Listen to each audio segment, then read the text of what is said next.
Okay, hello everyone. So this is another lesson that I wanted to share with you.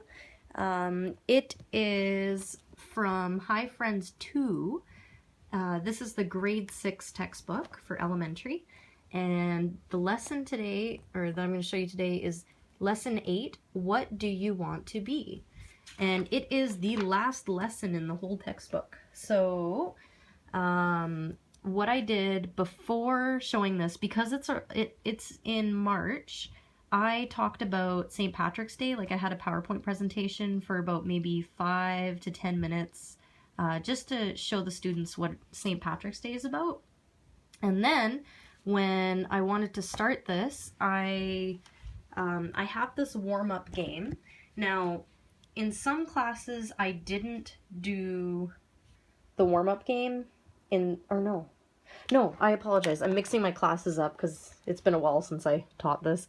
Okay, so first thing I would do is actually this game, and then I would do the PowerPoint, and then I would move on to the textbook. So anyways, okay, this is called MASH. MASH is a really super fun game that I did back in elementary school, and I thought, hey, it could totally work here too. Especially as a warm-up game, because you're getting kids to call out different vocabulary. So here they have to list 4 different countries. So I'm just going to write them down super quick. So we'll do America, China, Russia, Canada. Just like random ones. You get the students to choose. Animal could be absolutely random. So we can do dog, tiger, whale, pig. Just random animals. Numbers.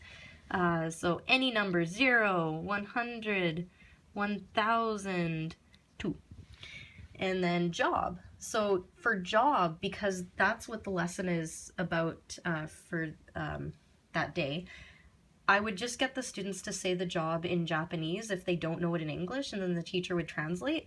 So it could be, you know, teacher, police, officer, what else did I have? I had mangaka. So mangaka are comic book creators. What else? Could be anything. Florist. Ugh. Okay, florist.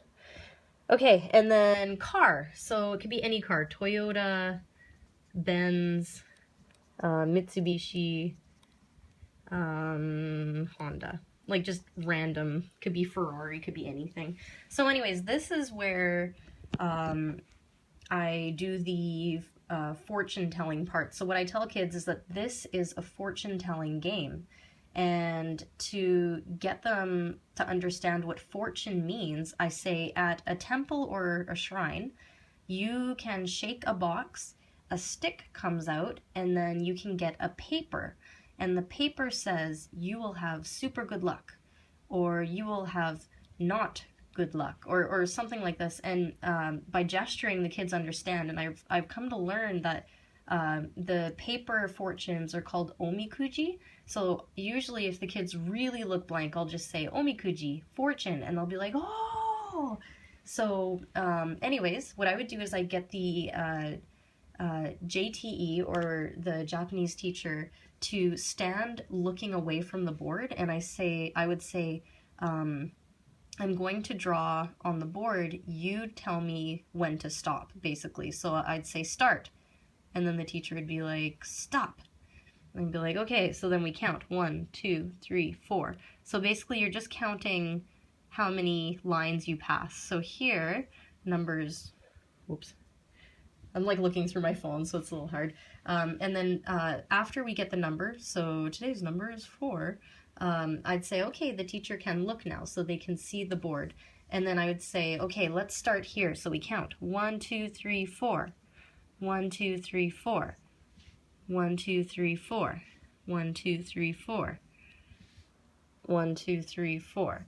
So you're basically crossing off every time you hit 4. So 1, 2, 3, 4. 1, 2, 3, 4. 1, 2, 3, 4. 1, 2, 3, 4. 1, 2, 3, 4. So when you're left with only one option, you circle that. 1, 2, 3, 4. Okay, so we've got that. 1, 2, 3, 4. All right, so we've got that. 1, 2, 3, 4. 1, 2, 3, 4. I'm just doing this like super 3, 4. I'm doing this super quick just to show you guys. Okay, so then in the end, your fortune or the teacher's fortune would be you are going to, or they are going to live in Russia. They are going to have a pet tiger. They are going to have 0 friends. They will work as a florist and they will drive a Benz. And that's it. That's basically the fortune game. And it's a really, like if it gets really creative, like what this one was, the kids love it. They laugh because they think of their teacher having a pet tiger and they're like, oh my god, that's so funny. So anyways, that's the warm-up game that I would do with my kids. It's called MASH. And I actually used this for a junior high lesson where I actually made a paper copy and then I gave it to the students so that they can do it with each other. But anyways, okay, so that's put to the side. So then we would start the lesson. So I would write on the board, what do you want to be? And then I'd get students to repeat me, and then I'd say, okay, what does this mean in Japanese? Then they translate it, and then I say, okay, what do you want to be equals what's your dream? Because for some reason, what's your dream stands a lot stronger with the kids than what do you want to be. So this is where the flashcards come in. So here I have a ton of flashcards. They're usually laminated, so they're easier to go through, but these ones I had to print off quickly because one of my schools didn't have the flashcards. So anyways, what I would do is I would hold this up, and together we'd say, what do you want to be? And then I would say, okay, repeat after me, singer. And the kids would repeat, singer. I'd do it 2 times, and then I would ask, who wants to be a singer? Is your dream a singer? And then I'd get the kids to do a vote. They raise their hands and be like, okay, cool. Put it on the board. Next, teacher. And then get the kids to repeat teacher. And then I'd ask, who wants to be a teacher? Raise your hands. So I do this all the way throughout. So there's all of these, or basically all of these from the textbook. And activity-wise, okay, so once these are all on the board, what I'll do is I'll randomly point to different ones. So it actually kind of looks like this. So I'll be like, what's this?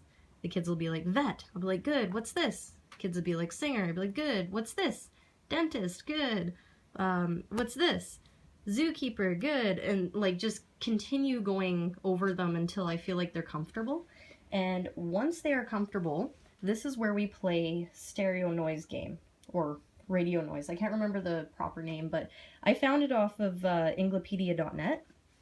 And what the kids do is I make groups. So in the class, try and erase this so I could show you guys. In the class, I would have, I would split them into small groups, so maybe 6 people per group. So pretend there's like 6 people per group or whatever. And then what I would do is I'd get all of them inside to choose who goes first, who goes second, who goes third, and yada yada. And then at the front of the classroom, I would have, okay, member number 1 from each group will come and stand up here. And then, so when one member from each group is at the front of the classroom, I would let the class know that they must listen to their member and try and figure out what their member is saying. So I would say, okay, so this is Jessica Sensei. I'd be like, okay, choose one.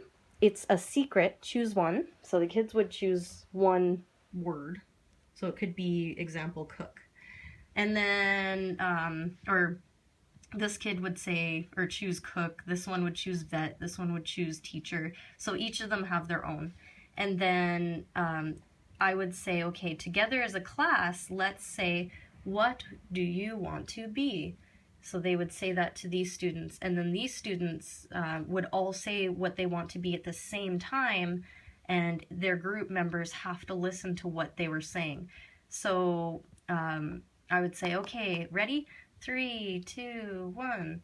what do you want to be? And we'd say that together. And then I'd turn to these students and I'd say, okay, 3, 2, 1. And then they would say, doctor, nurse, or teacher, like just any words, but it has to be said at the exact same time. And after that, I would say, okay, if you know, raise your hands. And so say this group would raise their hand. They'd be like, oh, Taku said chef or cook or whatever. And if they're like, right, that's correct, they can go back to their group. And at the end, there should be no students at the front, right? So that's basically what stereo noise is. I might have talked about it in another video, I can't remember, but the kids really enjoyed doing this, especially making it a challenge where all of these students have to whisper their words or they have to yell their words. And it just makes it really, really fun. And if there's like one student left up here, the JTE and I would stand right next to her, so there's 3 of us, and then we'd say it together so that they weren't alone.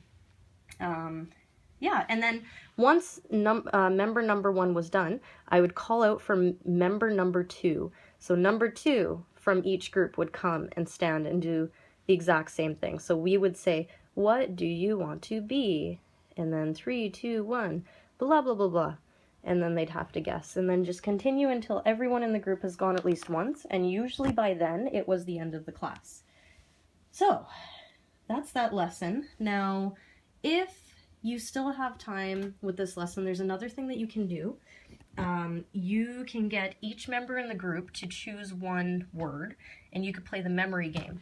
So, for example, this student says singer. This student says doctor. This student says teacher. So they would say singer. This one would say singer, doctor. This one would say singer, doctor, teacher.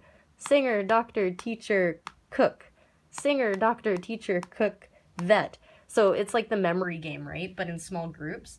And if they get really confident about memorizing or whatever, you can actually get like the whole class to do it, or split the class in half and see like which half can go all the way through or whatever. But anyways, so that is my lesson for what do you want to be. And again, I found the activity off of Inglopedia.net, which is like a super duper awesome resource that you should totally use. Anyways, yeah, so that's it for lesson 8. Thank you very much for watching, and I will see you again. So take care. Bye!